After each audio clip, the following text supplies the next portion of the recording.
ये से हमें कोई नुकसान नहीं है और देश के किसी नागरिक को नुकसान नहीं है। Point. नहीं है लेकिन ये भंडारा, यहाँ भंडारा थोड़ी खुला हुआ है। हम देश के लोगों को देखेंगे, बाहर से आने वालों को देखेंगे। ये कह रहे हैं चलो मोहरे वहीं पे हमें नागरिकता मिलनी चाहिए, किसी भी पक्ष में हमें घिसड़ना नहीं चाहिए। जाओ जो भी पक्षबाजी हमारे ले रहे वहां पे जाओ, वहां के जाके 2-3 दिन तो निकाल लो, चाहे मुसलमान हो या कहीं हिंदू मुसलमान। पाकिस्तान भी जाके देखोगे कैसे क्या हाल है। बेटी उठा ली, बहन उठा ली, मेरी परिवार लूटी गई, मेरे घर के 10-10 हज़ार किलो जमीन वो लूटी गई। जो लूटी गई क्या ये गोली मारी हुई है मुसलमानों ने। ये गोली घर छोड़ दो नहीं तो मुसलमान बन जाओ। फ्रेंड्स कैसे हैं आप लोग? उम्मीद करती हूँ आप लोग बहुत बढ़िया से होंगे।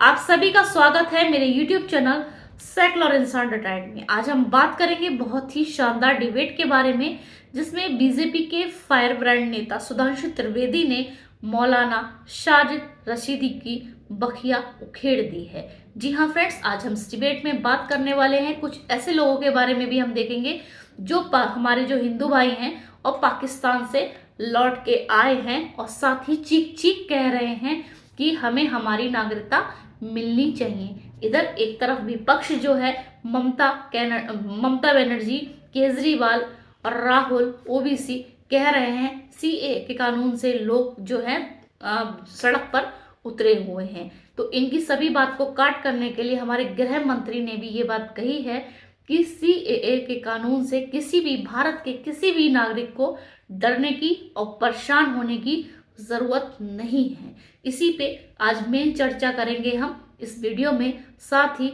वो कह रहे हैं कि चुनाव से कुछ ही पहले सीएए का कानून लागू होना ये भी दर्शा रहा है कि ये एक धार्मिक मुद्दा भी दे रहे हैं। जैसे राम मंदिर और सीएए के कानून को विपक्षी जो हैं धर्म का मुद्दा बता रहे हैं। तो क्या है हकीकत, आगे हम इस वीडियो में देखने वाले हैं।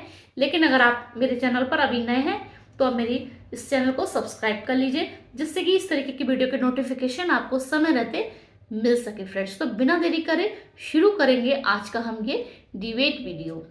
रशीदी साहब, ये चुनावों की बेला है तो ये सारा खेला है, इसीलिए सबको कोई रोहिंग्या के पास जाने की बात कर रहा है, कोई पाकिस्तानी हिंदुओं के पास जाने की बात कर रहा है। ये चुनावों की बेला है, इसीलिए खेला है। मैं इतना कहना चाहता हूं, सवाल ये है कि बहुत पहले से प्रक्रिया चल रही है, चाहे कांग्रेस ने शुरू की या किसी ने भी की, लेकिन मुसलमानों को टारगेट करना ये क्या हिंदुओं का तुष्टीकरण आज के वक्त में नहीं हो रहा है। टारगेट इसलिए हो रहा है, देखिए ये लोग ये कहते हैं और आप भी कहते हैं, कई बार शो में आपने भी कहा है कि साहब जो वहाँ मेजोरिटी है वो तो प्रताड़ित हो ही नहीं सकती।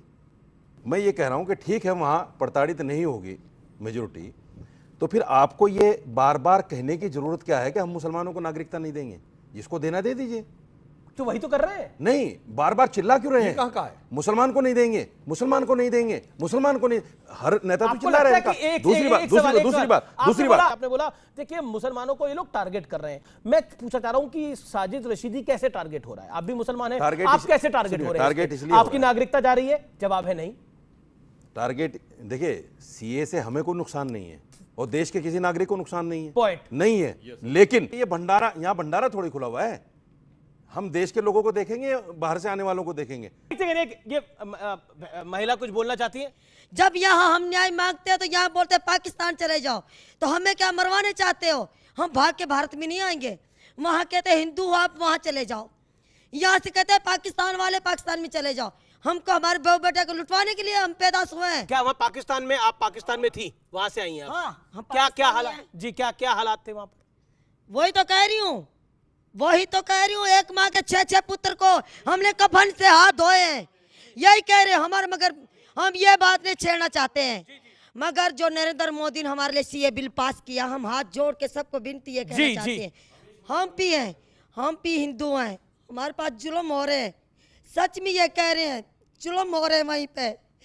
हमें नागरिकता मिलनी चाहिए, किसी भी पक्ष में हमें घिसड़ना नहीं चाहिए। हम सबको, हिंदू को, सिख को, ईसाई को, जो मुस्लिम है उसको हम हाथ जोड़ के कहते हैं। नहीं तो वहाँ जाओ, जो भी पक्षबाजी हमारे ले रहे वहाँ पे जाओ, वहाँ के जाके 2-3 दिन तो निकाल लो, चाहे मुसलमान हो या कहीं हिंदू मुसलमान। पाकिस्तान भी जाके देखोगे कैसे क्या हाल है। पाकिस्तान में जाकर लेकिन रशीदी साहब वो कहते हैं कि आप ही हैं तो 3 दिन तो पाकिस्तान में बिता के आएंगे, तो एहसास होगा कि वहां पर माहौल कैसा है। मैं बताता हूं। जवाब अगर आप बहन मेरी बात सुनो, इधर देखो, मेरी बात सुनो, इधर देखो। यहाँ हजारों मुसलमानों की मॉब लिंचिंग हो गई गाय के नाम पे, और नारा क्या देते हैं बीजेपी वाले, मुसलमानों के दोस्तान कब्रिस्तान या पाकिस्तान। हम देश छोड़ के चले जाएं? हम नहीं जा सकते। आप पाकिस्तान और हिंदुस्तान को हम कैसे उस अलग वक्त कर सकते सुनिए, हैं? हम उस I वक्त don't पाकिस्तान agree। नहीं गए, 9% से हम उस 16% वक्त पाकिस्तान कोई नहीं agree गए नहीं करेगा। जब पाकिस्तान हमारे और लिए रास्ते हिंदुस्तान को खुले equate थे। करें। हम नहीं जाएंगे, हम नहीं जाएंगे, आपकी तरह नहीं है हम देश को छोड़ के चले जाएं। ये तो मुद्दे लगा साला। 2024 के अंदर राम मंदिर के साथ साथ सीए मुद्दा होने जा रहा है, पॉलिटिकली आपको दिख रहा है? देखिए, मुद्दे तो इनके पास सारे हैं और धार्मिक मुद्दे हैं, सब मुद्दे धार्मिक हैं इनके। पर ये तो 5 सियासी मुद्दा इनका एक मुद्दा, सुधांशु त्रिवेदी आपके चैनल पे ये बता दें कि हमने इतने लोगों को रोजगार दे दिया, हमने इतने लोगों के आंसू पोंछ दिए। इनके पास है ही नहीं वो चीजें, इनके पास तो धर्म धर्म धर्म धर्म है। दूसरी बात, जितने लोग पाकिस्तान से इमिग्रेट होकर आएंगे या आ गए हैं, ये गारंटी लेते हैं उनमें ISI के लोग नहीं होंगे। ठीक है, जवाब अब आप बोलिए, क्या कहना चाहते हैं आप? धर्म की बात है, जो झूठ वचन बोलेगा उसके मुख में कीड़े पड़ेंगे, भगवान करेंगे, वो कहीं भी नहीं सुधरेगा। आपका क्या पॉइंट है? मेरी बुआ की बेटी उठा ली, बहन उठा ली, मेरी परिवार लूटी गई, मेरे घर के 10-10 हज़ार किलो जमीन वो लूटी गई। जो लूटी गई तो क्या ये गोली मारी हुई है मुसलमानों ने। ये गोली, घर छोड़ दो न तो मुसलमान बन जाओ, घर छोड़ दो या मुसलमान बन जाओ। धर्म नहीं, हमने बोला भाई ये जमीन तुम्हारी, तुम ले लो, हम हमारा धर्म नहीं छोड़ेंगे, हम चले जाएंगे भारत मैया के गोद में, हम मुसलमान नहीं बनेंगे।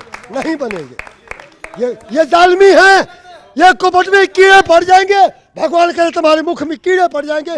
जो हमारे से जो गुजरी है वो आप नहीं देखते हो, तुम्हारी आंखें फूटी हुई है। जी उनमें बहुत सारे लोग ISI के एजेंट निकलेंगे। बात कही तो मैं बिल्कुल तथ्यात्मक जवाब एक वाजिब सवाल है। हमारी सरकार आने से पहले इंप्लॉई प्रोविडेंट फंड यानी कर्मचारी भविष्य निधि खाते 11 करोड़ EPFO, यानी जिसमें आप बता दे रहा हूं कर्मचारी अपना पैसा जमा करता है और उसका एम्प्लॉयर नियोक्ता भी पैसा जमा करता है।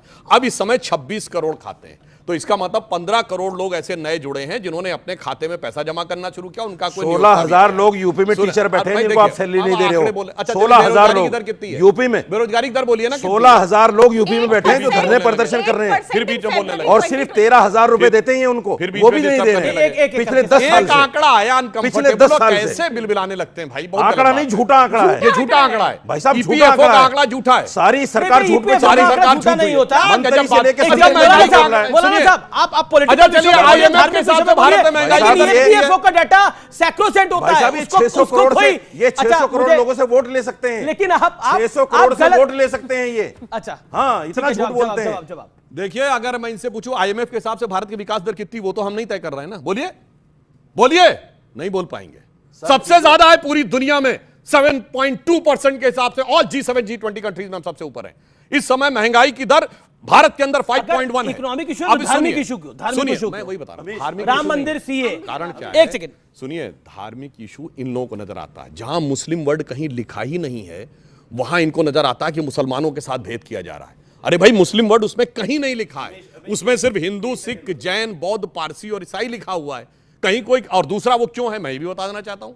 हम इन 3-4 देशों में देखा जाए तो हम एक सेकुलर देश है, इसलिए सेकुलर देश के नाते हमारी धर्मनिरपेक्षता की एक कसौटी है कि उन देशों में जो मजहबी रूप से प्रताड़ित लोग हैं उनको हम अपने घर में शरण दें। ये धर्मनिरपेक्ष भारत की कसौटी है, इसलिए हम ये सेकुलर राष्ट्र का क्रेडेंशियल है। और मैं एक और कहना चाहता हूं, फिर भी अगर इनको लगता है कि मुसलमानों को इंक्लूड करना चाहिए, तो मैं कहना चाहता हूं एक बार दिल खोल के कहो तो कि जो निजाम मुस्तफा है पाकिस्तान में, उसमें मुसलमान महफूज नहीं है, मोदी के हिंदुस्तान में महफूज है। पहले तो कहेंगे मुसलमान को डर लगता है मोदी के हिंदुस्तान में, अब सीए में कहेंगे आओ। मेरे भाई स्टैंड एक बार क्लियर कर लीजिए। ठीक है, निजाम में एक सेकंड में कैसी लगी आपको आज की वीडियो? देखा आपने, यहाँ पर सुधांशु त्रिवेदी ने मौलाना साजिद रशीदी की बखिया उखेड़ दी है, उनको सारे फैक्ट के साथ उनको चुप करा दिया है, लेकिन वो अपनी बात को कहीं ना कहीं रखते चले जा रहे हैं। तो आपको इस वीडियो से क्या शिक्षा मिली, या आपने इस वीडियो से आपकी क्या राय है इस वीडियो के बारे में, आप मुझे कमेंट सेक्शन में बता सकते हैं। इसी तरीके की वीडियो के साथ मैं फिर हाजिर होंगी, तब तक कमेंट्स में लिखना ना भूलें। जय हिंद।